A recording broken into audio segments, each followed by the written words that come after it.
boy who got a summer job working in a cemetery.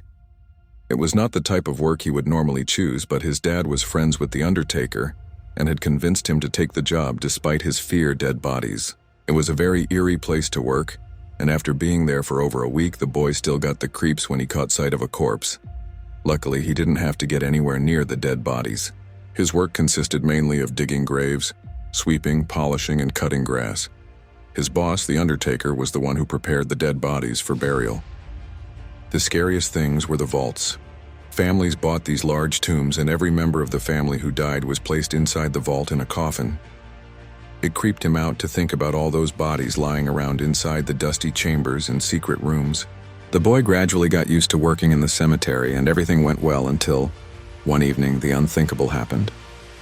While he was inside one of the vaults, sweeping the floor and polishing the nameplates, a gust of wind blew the vault door shut.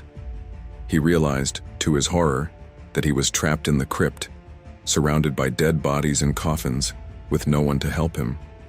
His worst nightmare was coming true. He shouted and hollered, but it was no use. The undertaker's house was too far away and nobody could hear him. As the hours passed by, the desperate boy realized that he would have to rely on himself, and began trying to think of a way out. There was a small open window high up above the vault door. Unfortunately, it was much too high to reach. Looking around the tomb, he decided that he could use the coffins. If he stacked them up, one on top of the other, they could form a flight of steps.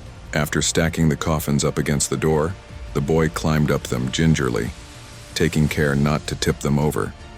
Just when he thought his plan was working, he stepped on the top coffin and the wood gave way under his weight. His foot went straight through the coffin lid and he felt a sudden sharp pain in his leg. Crying out in agony, he could picture the splintered wood and rusty nails slicing into his skin. The stack of coffins began to wobble, and for one horrifying moment, he thought he was going to lose his balance and tumble down to the stone floor. Luckily, he managed to grab onto the window and steady himself. He could feel blood trickling down his leg. Despite the pain he was in, the boy pulled himself up and began shaking his leg to free himself from the coffin lid.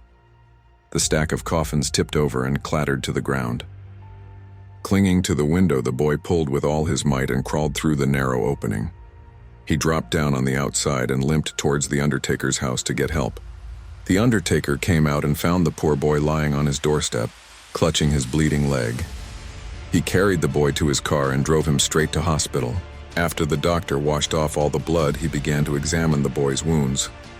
"How did you get these injuries?" asked the doctor. "I got cut by some broken pieces of wood," said the boy. "But these aren't cuts," said the doctor. "They're human bite marks.